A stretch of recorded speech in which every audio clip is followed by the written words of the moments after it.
Does the specter of racism haunt the past? Or is it an oppressive reality that still stalks the corridors of our public institutions? Our journey begins halfway across the world, in the dynamic and teeming city of Melbourne, Australia. This metropolis pulses with a unique life force, throbbing with energy that is quintessentially Australian. Embedded in this vibrant mosaic is the tale of a young man named Malik, of African heritage. Our narrative introduces Malik, a young man of paradoxes. By day, he's a gifted student, passionately absorbing wisdom. By night, he's a hard-working part-time employee, tirelessly earning his livelihood. He stands as a lighthouse of resilience and indomitable spirit. As the weary day begins to close its eyes, signaling the end of his strenuous routine, he embarks on his solitary trek home. The dipping sun drapes the city in a warm amber glow, casting elongated spectral shadows that stretch and sprawl, creating a tableau of serene solitude. Suddenly, the tranquility is shattered by the snarl of an engine, a police cruiser pulling up ominously beside Malik. The officers, their faces shrouded in the encroaching twilight, eyes ablaze with an uneasy blend of curiosity and suspicion. They unfold from the vehicle, their movements synchronized, encircling Malik with predatory precision. Their steely gazes bear down on him, every look a visceral confirmation of their prejudiced preconceptions and ingrained biases about people who share his skin color. The air becomes taut with tension, saturated with a growing dread and uncertainty. The officers' actions, guised under the pretense of maintaining peace, reek of an unfounded prejudice that has no place in our civilization. They aren't merely investigating a potential crime. They're enforcing a damaging stereotype. Their unyielding stares, fueled by deep-rooted biases, expose a harsh reality: racial profiling, a vile strain of discrimination that continues to stain the honor of law enforcement agencies and undermine societal harmony. The story we're about to explore, the saga of Malik, might be steeped in fiction, yet it mirrors the stark reality of countless young African Australians. Malik's experiences are not just elements of a crafted storyline, but they reverberate with the real-life situations of these individuals. They are a reflection of a reality where they are subjected to prejudice solely because of their skin color. Take, for instance, the daily encounters of young African Australians like Malik.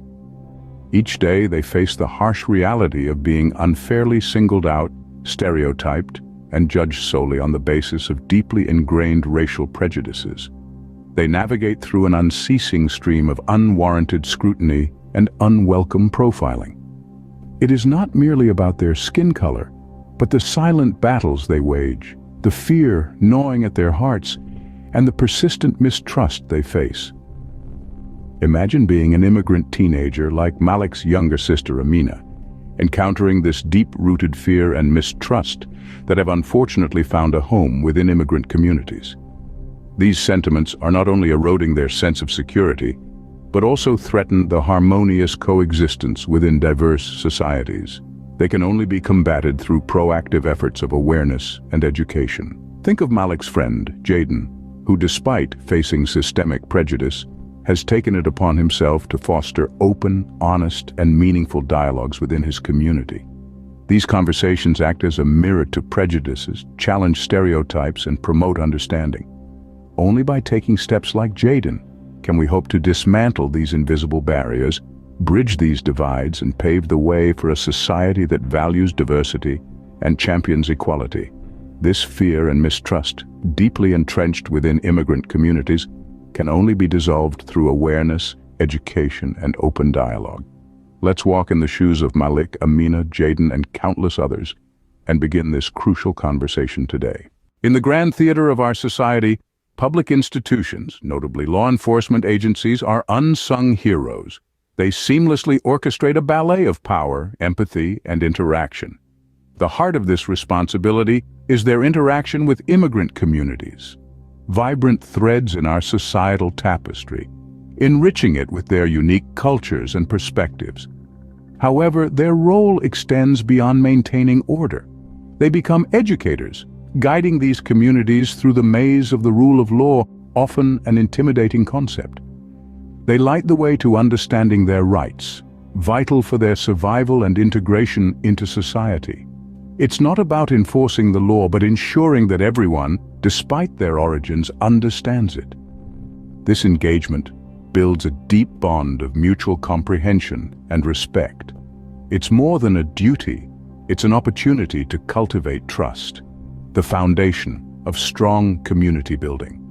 The path may be challenging, but the fruit it produces is rewarding.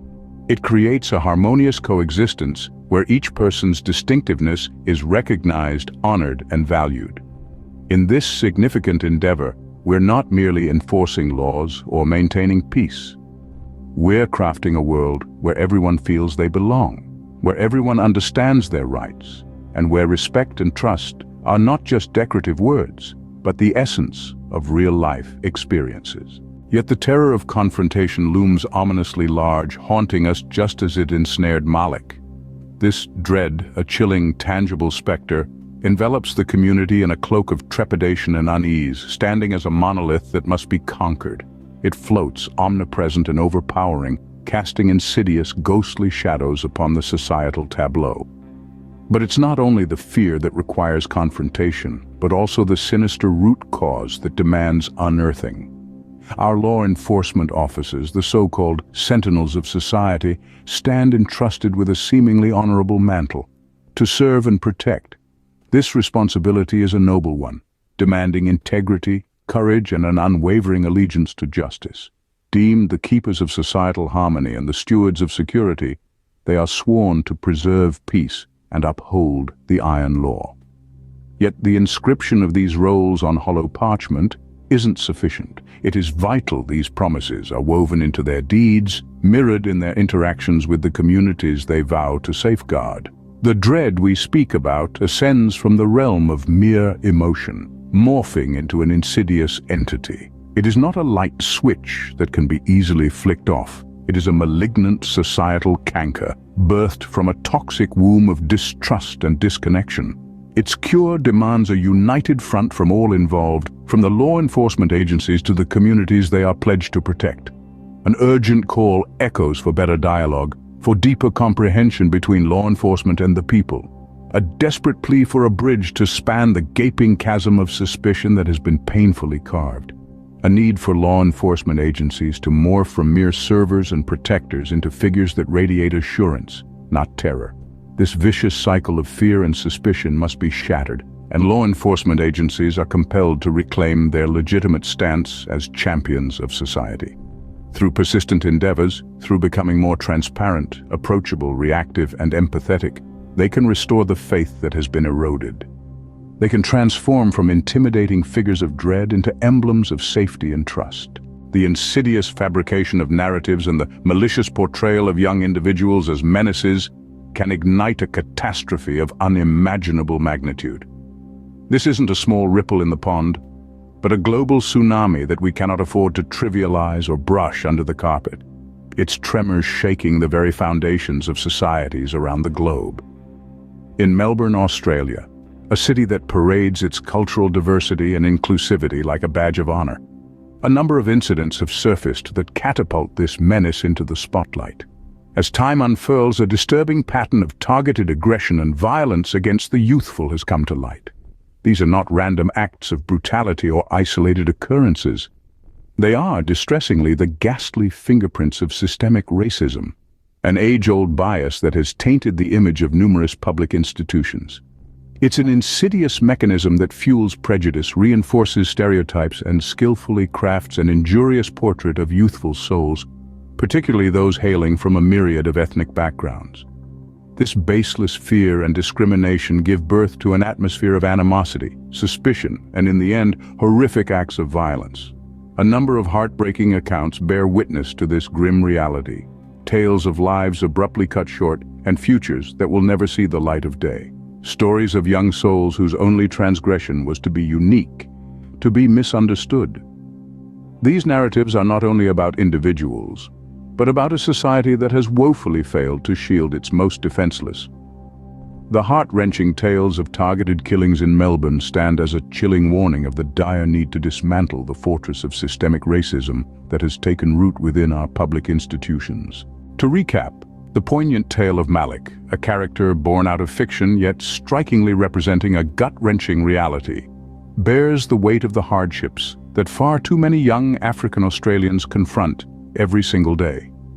It's a story spun from the loom of imagination, yet it mirrors a haunting, real-life scenario that these young individuals navigate day in and day out.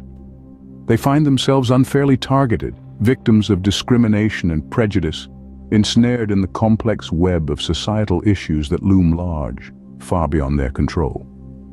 It's a disturbing issue that screams for attention, a desperate cry for action that must reverberate through every rung of society and resonate in the hearts of those who can catalyze change.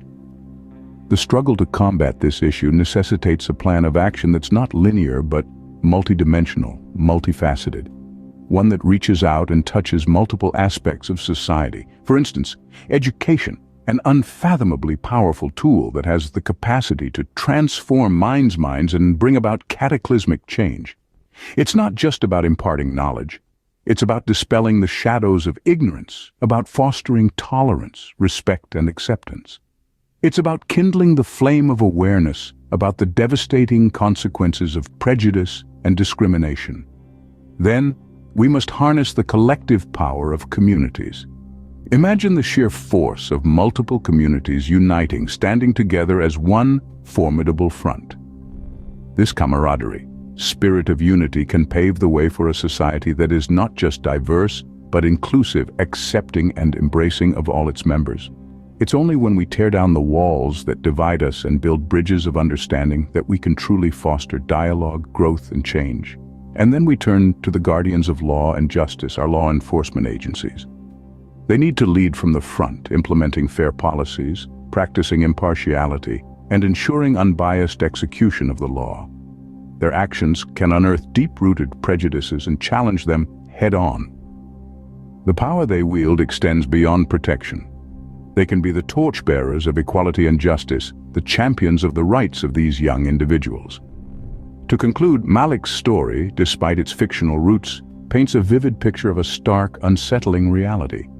It's a clarion call for action, for a multi-pronged, comprehensive strategy that encompasses the transformative power of education, the unifying spirit of community engagement, and the steadfast commitment of law enforcement agencies. Only then can we hope to challenge and uproot deep-seated prejudices. By arming immigrant communities with an unyielding sword of knowledge about the rule of law and nurturing an arena of uninhibited dialogue, we can rise to confront and revolutionize the narratives that fuel the flames of racism. We profoundly grasp the immense potential of communication and discourse. This is the cornerstone of comprehension, acceptance, and harmony. Through deeply sincere and fearless conversations, we can obliterate formidable walls, annihilate stereotypes, and crush the prejudices that blind us from recognizing the shared threads of humanity that bind us all together. We firmly uphold that knowledge is a potent force. When immigrant communities are armored with this understanding about the rule of law, they can expertly maneuver the intricate maze that is the legal system. They can comprehend their rights, vehemently voice their concerns, and fervently stand against injustices. This knowledge can infuse them with the courage to escape the shadows and immerse themselves fearlessly in the civic life, devoid of any dread of retaliation or censure. Racism is a malevolent specter looming ominously over our society. It seeps into every aspect of our lives, subtly shaping our thoughts, words, and actions. It is a narrative that's been replayed too many times, embedding itself deep within our collective consciousness. But we have the power to alter this narrative. We have the strength to challenge these age-old assumptions, to interrogate these stereotypes, and to rewrite the chapters of this story by cultivating an environment where each voice echoes loudly, each perspective is acknowledged, and each individual is treasured. We can forge a realm where understanding douses ignorance, empathy annihilates prejudice, and love drowns out hate. This is not a mission for a select few, but a shared duty for all. Each one of us must take up the mantle in transforming this world into a more equitable, just, and compassionate haven. And in doing so, we can guarantee that public safety and justice are preserved and respected for all, irrespective of the color of their skin. Behind every powerful message, There is a team of dedicated individuals working tirelessly to bring it to light. This video was written by Majok Woodchuck, a passionate advocate for racial equality based in Perth. His tireless dedication to the cause is evident in the powerful words and compelling narrative. The video was narrated by the talented voiceover artist Jada Thomas. Jada's voice has brought life and emotion to this important topic, carrying the message further and deeper into our hearts and minds. The animation of this video was expertly handled by the creative team at Visual Impact Studios. Their unique blend of artistry and storytelling has helped bring this issue to the forefront in a visually striking and captivating manner. This video was produced by the dedicated team at Social Justice Media, a production company committed to amplifying the voices of those often unheard and shedding light on pressing social issues. Their unwavering commitment to social justice is evident in every frame. And finally, our gratitude goes to you, our viewers. Your attention, understanding, and commitment to change are what fuel our efforts. Together, we can break down barriers, challenge unfair systems, and create a society where justice, equality, and respect are not just ideals, but realities. We encourage you to share this video, continue the conversation, and take action in your own communities. Together, we can make a difference. Scene 9. End Sting. Thank you for watching. Let's continue to fight for justice, for equality, for humanity. Together we can change the world.